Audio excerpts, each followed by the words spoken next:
नमस्कार दोस्तों, आपका अपने YouTube चैनल में स्वागत है। आज के इस वीडियो में हम सुनेंगे जितिया व्रत की कथा। जितिया या जीवित पुत्री का व्रत 6 अक्टूबर 2023 शुक्रवार को रखा जाएगा। 5 अक्टूबर को नहाए खाए है और 7 अक्टूबर शनिवार को व्रत पारण किया जाएगा। जितिया व्रत महिलाएं अपनी संतान की लंबी आयु की कामना व खुशहाली के लिए व्रत रखती है। तो आइए सुनते हैं जीवित पुत्री का व्रत कथा। गंधर्वों के राजकुमार का नाम जिमुतवाहन था। वे बड़े उदार और परोपकारी थे। जिमुतवाहन के पिता ने वृद्धावस्था में वानप्रस्थ आश्रम में जाते समय इनको सिराज सिंहासन पर बिठाया, किंतु इनका मन राजपाट में नहीं लगता था। वो राज्य का भार अपने भाइयों पर छोड़कर स्वयं वन में पिता की सेवा करने चले गए। वन में ही जिमुतवाहन को मल्यवती नामक राजकन्या से भेंट हुई और दोनों में प्रेम हो गया। दिन जब वन में भ्रमण करते हुए जिमुतवाहन काफी आगे चले गए, तब उन्हें एक वृद्धा विलाप करते हुए दिखी।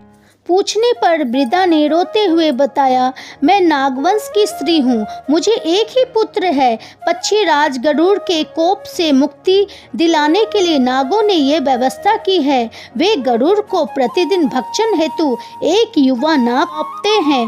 आज मेरे पुत्र शंखचूड़ की बलि का दिन है। आज मेरे पुत्र के जीवन पर संकट है और थोड़ी देर बाद ही मैं पुत्र विहीन हो जाऊंगी। एक स्त्री के लिए इससे बड़ा दुख क्या होगा कि उसके जीते जी उसका पुत्र न रहे। जिमुतवाहन को यह सुनकर बड़ा दुख हुआ।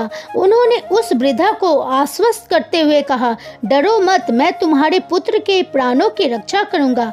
आज उसके स्थान पर स्वयं मैं अपने आप को उसके लाल कपड़े में ढककर वधे शिला पर लेटूंगा, ताकि गरुड़ मुझे खा जाए पर तुम्हारा पुत्र बच जाए। इतना कहकर जिमुतवाहन ने शंखचूड़ के हाथ से लाल कपड़ा ले लिया और वे उसे लपेटकर गरुड़ को बलि देने के लिए चुनी गई बधे शिला पर लेट गए। नियत समय पर गरुड़ बड़े बेग से आए और वे लाल कपड़े में ढके जिमुतवाहन को पंजे में दबोचकर पहाड़ के शिखर पर जाकर बैठ गए।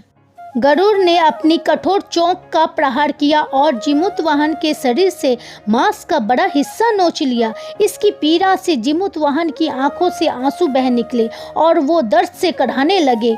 अपने पंजे में जकड़े प्राणी की आंखों में से आंसू और मुंह से कराह सुनकर गरुड़ बड़े आश्चर्य में पड़ गए, क्योंकि ऐसा तो कभी ना हुआ था।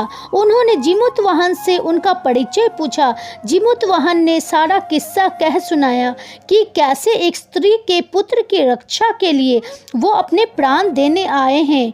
आप मुझे खाकर भूख शांत करें। गरुड़ उनकी बहादुरी और दूसरे की प्राण रक्षा के लिए स्वयं का बलिदान देने की हिम्मत से बहुत प्रभावित हुए।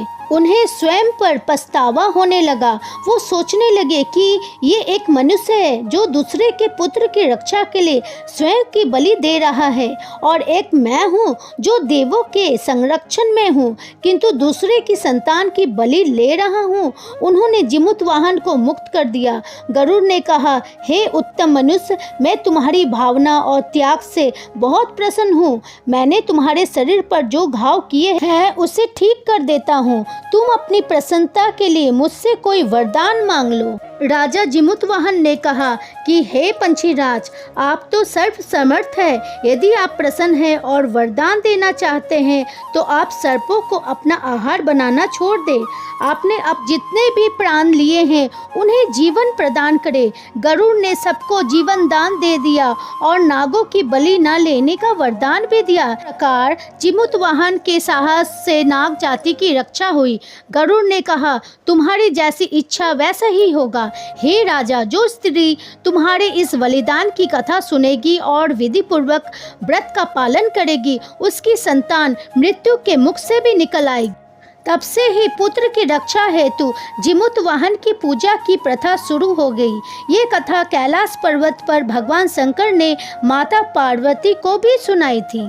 तो दोस्तों, वीडियो यही समाप्त होती है। अगर आपको वीडियो पसंद आई है तो चैनल को सब्सक्राइब कर दीजिए और बेल बटन को भी दबा दीजिए, जिससे आपको आने वाली वीडियो की नोटिफिकेशन मिलती रहेगी। और लाइक, शेयर और कमेंट भी कर दीजिए।